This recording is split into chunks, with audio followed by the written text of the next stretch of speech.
Assalamualaikum warahmatullahi wabarakatuh. Selamat pagi, siang, sore, atau malam, Bapak Ardita. Di sini perkenalkan saya Alvina Latifa Maisara dengan NIM A11 2022 14143. Di sini saya akan mempresentasikan hasil laporan akhir terlebih dahulu. Mengusung tema atau judul itu bernama Klasifikasi Citra Jenis Barang di Rumah dengan Metode Knife Based. Sebenarnya untuk algoritma metodenya itu ada JST dan turunannya juga, tapi untuk di judulnya Knife Based aja karena dominannya ke Knife Based. Kemudian disusun oleh 6 orang, salah satunya ada saya, Alvina Latifa Maisara. Kita masuk ke bab pertama, ada bab pendahuluan. Yang pertama adalah latar belakang.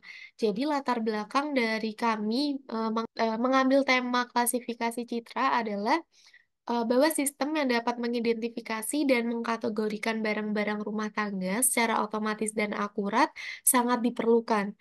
Pengelompokan manual tidak hanya memakan waktu, tetapi juga rentan terhadap kesalahan-kesalahan manusia. Oleh karena itu, proyek kami ini membantu manusia untuk mengelompokkan jenis barang dengan metode klasifikasi knife base dan jaringan syarat tiruan atau JST lainnya. Kemudian, sistem ini diharapkan dapat meningkatkan efisiensi dan akurasi dalam pengelolaan inventaris, baik di rumah tangga, gudang, ataupun lainnya. Dengan menggabungkan kekuatan kedua metode, yaitu ada knife base dan GST dan turunannya, diharapkan penelitian ini dapat menciptakan solusi yang tepat, mengenali dan mengelompokkan barang-barang rumah tangga dengan akurasi yang tinggi, sehingga memudahkan pengelolaan inventaris dan pemeliharaan rumah tangga. Kemudian untuk rumusan masalahnya sendiri adalah bagaimana merancang dan mengimplementasikan sebuah aplikasi klasifikasi yang efektif menggunakan metode knife base, juga JST dan turunannya, untuk mengidentifikasi dengan tepat jenis barang di rumah. Kemudian untuk pendekatan pemecahan masalahnya, ada beberapa tahap. Yang pertama itu dilakukan analisis kebutuhan pengguna untuk aplikasi klasifikasi barang di rumah, serta perancangan arsitektur sistem dan alur kerja aplikasinya. Kemudian, ini termasuk front end dan back end. Kemudian untuk yang kedua adalah pengumpulan dan processing data, di mana data gambar dan deskripsi barang-barang rumah tangga. Kemudian ini itu nantinya akan dikembangkan menjadi model klasifikasi knife base dengan memilih fitur yang relevan untuk diklasifikasi. Setelah itu dilakukan optimasi kinerja model dengan penyesuaian parameter dan penggunaan teknik-teknik seperti grid search atau random search. Kemudian masuk ke knife base-nya, algoritma kami menggunakan algoritma knife base.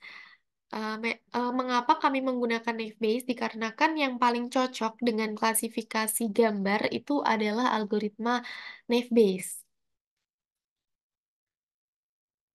Kemudian ada bab 2 literatur review. Di sini peran klasifikasi, menjelaskan peran klasifikasi, peran teknologi, dan penjelasan mengenai algoritma knife base, juga JST dan turunannya. Kemudian juga membahas tentang studi sebelumnya di data mining seperti knife base ini memberikan hasil yang baik. Makanya kami menggunakan algoritma knife base tersebut. Kemudian di bab 3 ada metodologi penelitian. Nah, di sini itu pertama pastinya kita start. Kemudian setelah start itu ada menentukan objek.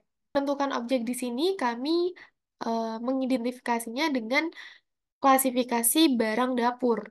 Jadinya seperti ada garpu, sendok, pisau, piring, mangkuk, dan lain-lain. Kemudian setelah kami menentukan objek, lanjut ke pengumpulan dataset. Di pengumpulan dataset ini, kami masih menggunakan manual, sehingga nanti kemungkinan akurasinya memang rendah, karena kami menggunakan inputan secara manual. Kemudian setelah kami mengumpulkan dataset yang ada, lanjut ke preprocessing data. Di preprocessing data ini melabeli data sesuai namanya, seperti gambar garpu itu ada beberapa macam yang kami inputkan, kemudian dilabeli dalam satu folder bernama garpu. Begitupun sama juga sendok, mangkok, piring, pisau, dan lain-lain. Kemudian setelah kami menginputkan dan melabeling, lanjut ke menerapkan metode naive Bayes. Nah, untuk penerapan algoritma naive Bayes ini ada modeling. Di modeling, setelah di modeling itu kami evaluasi juga. Setelah dievaluasi, model naive Bayes akan dioptimasi atau dioptimalkan, kemudian lanjut ke implementasi. Di implementasi ini kelompok kami menggunakan Flutter karena aplikasi, jadi kelompok kami menggunakan Flutter, sepakat untuk menggunakan Flutter. Setelah implementasi, kami mendapatkan kesimpulan dan evaluasi yang kurang-kurang gitu. Kemudian lanjut ke bab 4. Di bab 4 ini membahas hasil dan pembahasan. Hasil dan pembahasan yang pertama ada pengumpulan dataset. Sebenarnya untuk pengumpulan dataset, jujur di kelompok kami kesulitan untuk mengumpulkan dataset dikarenakan kelompok kami menggunakan manual, menginputkan secara manual. Sehingga selain hasilnya sedikit juga memakan waktu yang lumayan banyak. Setelah mengumpulkan dataset, seperti di awal tadi yang sudah dijelaskan, kami akan melabeling sesuai namanya seperti ini. Garpu, gelas, mangkok, piring, pisau, sendok, wajan, dan masih ada yang lain-lain. Kemudian yang ketiga ada instalasi paket. Pada tahapan awal ini, kami menginstal library yang diperlukan dalam training model ini, seperti Tikit, Dart, dan lain-lain. Kemudian yang keempat ada preprocessing data. Pada tahap ini, kami preprocessing data ini tuh untuk menghilangkan duplikasi, menangani missing value, kemudian normalisasi data apabila diperlukan. Kemudian ada penyusunan dataset. Ini seperti identifikasi fitur-fitur yang relevan untuk klasifikasi barang-barang di dapur. Fitur ini bisa berupa tekstual atau numerik. Kemudian selanjutnya kami modeling. Di modeling ini masuk ke tahapan coding. Kemudian setelah data selesai diproses, selanjutnya kami modeling dengan cara menggunakan algoritma naive Bayes. Dan model naive Bayes ini dipilih karena paling efektif. Kembali lagi, paling efektif untuk mengklasifikasikan citra menggunakan dataset. Kemudian lanjut di bagian selanjutnya ada train dataset. Dalam tahapan ini untuk melakukan train dataset kita untuk melihat akurasi. Nah, di sini itu di train dataset ini tuh bisa melihat akurasi seberapa desimal sih hasilnya. Dari desimal itu kita tahu kalau akurasi dataset kita itu berapa. Di kelompok kami itu 0,25 karena kami masih menginputkan secara manual gitu. Nanti akan ada implementasi codingannya juga. Nanti akan ada akurasi 0,25. Nah, di sini kalau sebelum codingan nih udah sempat di screenshot ini 0,25 hasil dari trend dataset untuk barang-barang dapur di project kami karena masih secara manual, jadi tidak maksimal untuk akurasinya. Kemudian yang ketujuh ada tahapan uji coba. Di uji coba ini masuknya ke bagian tahapan test classification ini ada tahapan uji coba. Dan di uji coba ini kita mencoba memprediksi untuk satu dataset. Contohnya adalah mangkok gitu. Dari dataset yang telah ada, kita prediksi salah satu datasetnya. Nah, kemudian kuncinya dari proyek kami adalah di API server. Nah, di bagian tahapan API server ini adalah back-end dari aplikasi untuk membuat local server menggunakan Flash sebagai perantara antara klien dan layanan back-end-nya. Ini ada API server, nanti kita juga akan melihat codingannya. Kemudian yang terakhir ada interface. Untuk interface-nya sendiri lumayan banyak ya modelingnya dan hasil akhirnya seperti ini.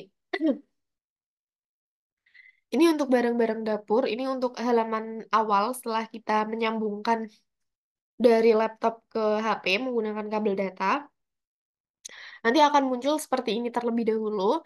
Kemudian setelah loading, nih loading, nanti akan muncul untuk menginputkan image atau gambar ke aplikasinya.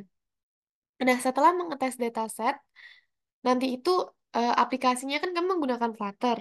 Nah, ini menggunakan metode Knife Base.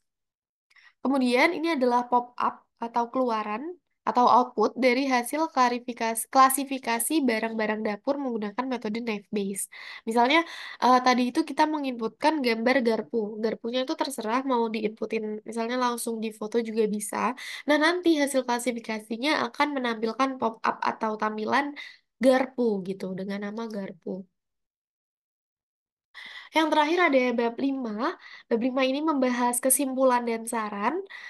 Untuk kesimpulan dan sarannya, penelitian ini alhamdulillah telah berhasil mengembangkan sistem klasifikasi otomatis untuk barang-barang di rumah tangga, khususnya di dapur untuk proyek kami, menggunakan algoritma metode Naive Bayes dan GLST juga turunannya. Kemudian pengolahan data yang baik termasuk pembersihan dan normalisasi sangat penting untuk memastikan kualitas data yang tinggi dan meningkatkan akurasi model. Eh, Untuk meningkatkan akurasi dan keandalan model klasifikasi, kami menyarankan untuk menggunakan dataset yang lebih besar dan beragam. Kesimpulan dari kelompok kami mungkin karena kami waktu mencoba itu kekurangan dataset karena kami menginputkan secara manual. Jadi kesimpulan dan saran dari proyek kami adalah disarankan untuk menggunakan dataset yang lebih besar dan juga beragam, karena hal ini akan membantu model belajar lebih banyak untuk mesin learning-nya sendiri. Jadi nanti barang-barang dapurnya akan menghasilkan yang lebih akurat juga. Kemudian penerapan teknik pra-pemrosesan data juga memperbaiki kualitas data dan meningkatkan kinerja model. Meskipun Naive-Bayes telah terbukti efektif, menggabungkan metode lain seperti JST dan turunannya atau random forest juga dapat memberikan hasil yang lebih baik dan adaptif adaptif terhadap variasi data yang lebih besar. Oke, selanjutnya langsung saja ke, oh ini ada daftar pustaka dari hasil literatur review kami dan citasi-citasi juga. Langsung saja selanjutnya saya akan masuk ke codingannya.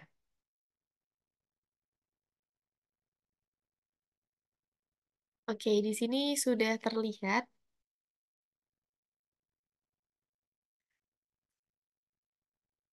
Yang pertama, saya akan menjelaskan terkait fitur extractor. Bagian fitur extractor ini bagian code untuk mengekstraksi datasetnya. Jadi di sini seperti yang bisa dilihat ada zeros, kemudian ada range, juga ada pixel. Nah, di sini itu juga ada ah, di bagian image path. Ini path harus disesuaikan untuk mencoba salah satu gambar, yaitu misal di sini contohnya adalah mangkok. Ya, di sini contohnya ada mangkok. Jadi, path ini sangat berpengaruh ya, jadi harus disesuaikan juga. Nah, di sini untuk mengekstrak dari gambar yang tadi sudah saya jelaskan. Kemudian saya selanjutnya akan menjelaskan di bagian trend classification dulu deh. Nah, di trend classification ini merupakan bagian dari back end untuk mengetahui akurasi dari dataset kita. Yang tadi sudah dijelaskan di laporan hasil akhir bahwa akurasi dari dataset kelompok kami emang masih kurang dan itu tuh bisa dites tuh di bagian trend classification ini. Di sini kami menggunakan algoritma Naive Bayes. Kemudian yang perlu dijelaskan adalah, nah ini untuk mengatur batas bawah dan batas atas dari parameter. Contohnya adalah hidden layer, size, kemudian ada gunakan PSO untuk mengoptimalkan parameter. Nah, di sini kita masukkan. Nah, di sini ada latih klasifikasi MLP dengan parameter terbaik. Seniornya di sini. Kemudian ada,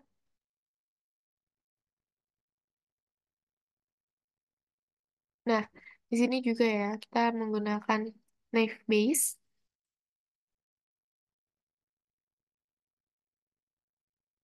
Nah, ini ada dataset DIR, model feature klasifikasinya.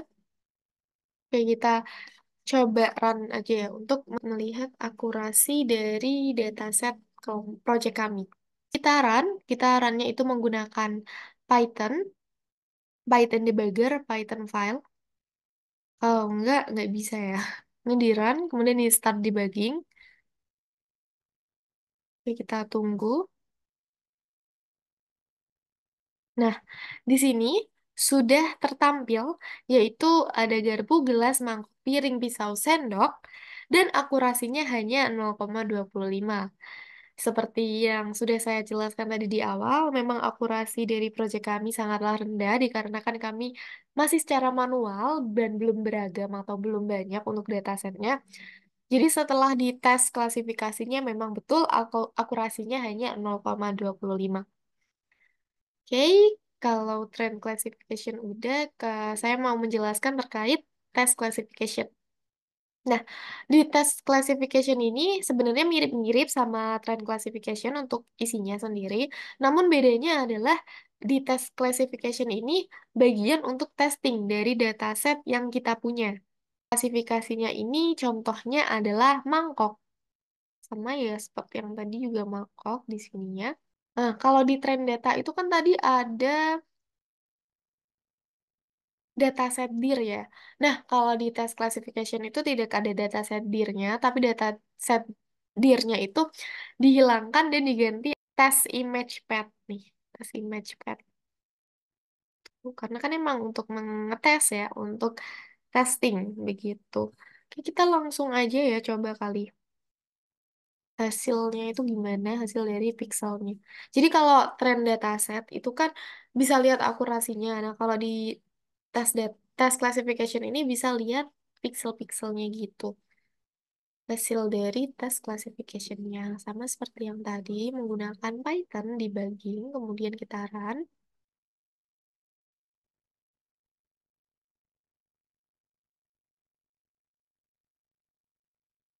Nah, di sini sudah tertampil.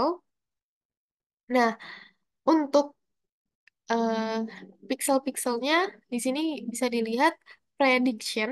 Nah, prediction ini adalah hasil dari test classification-nya.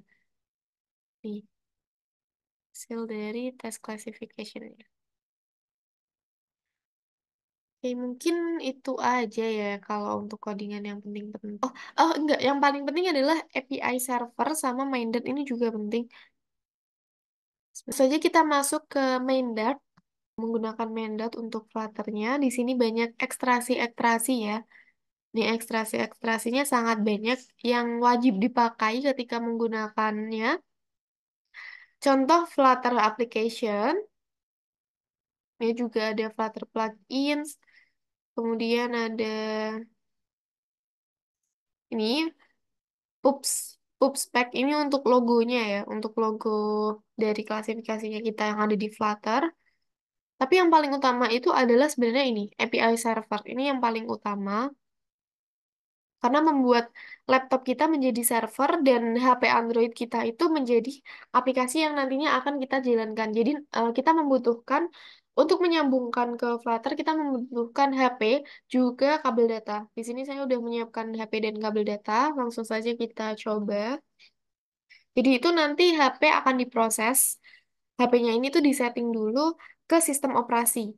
Nah, nanti ada outputan debugging-debugging gitu, dan itu harus diizinkan di Android ini. Kita masukin dulu kabel datanya ya.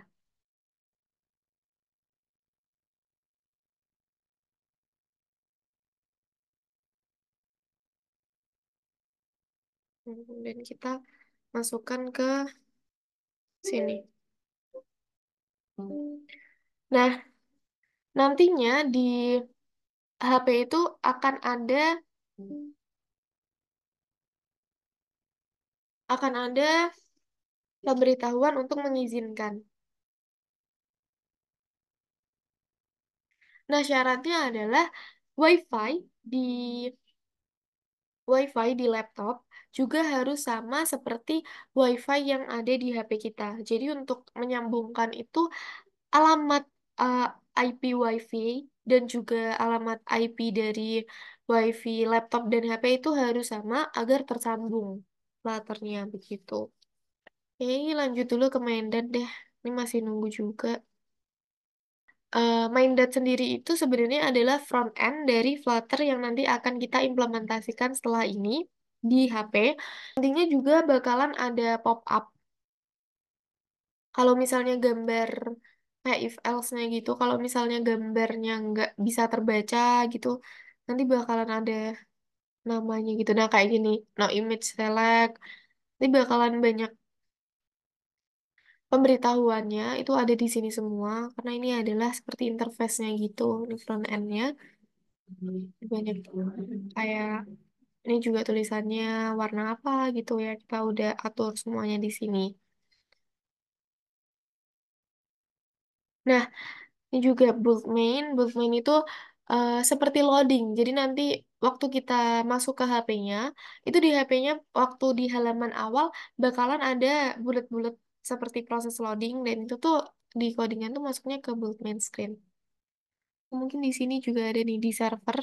Itu nah ini tuh yang sudah yang kami coba-coba dan berhasil untuk terupload. Nah, ini saat kita mengupload. Ini untuk yang bagian kita mengupload dan ini kalau yang sudah berhasil terproses upload image-nya begitu. Langsung saja kita masuk ke implementasinya.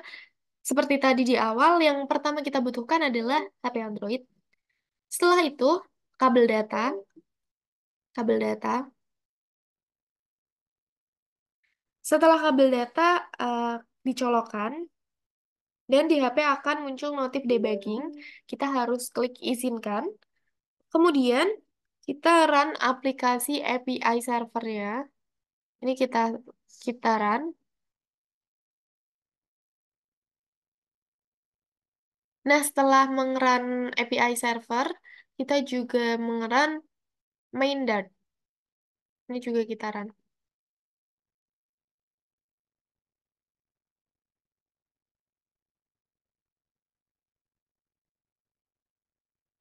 Nah, di sini itu nanti ini sudah tertampil.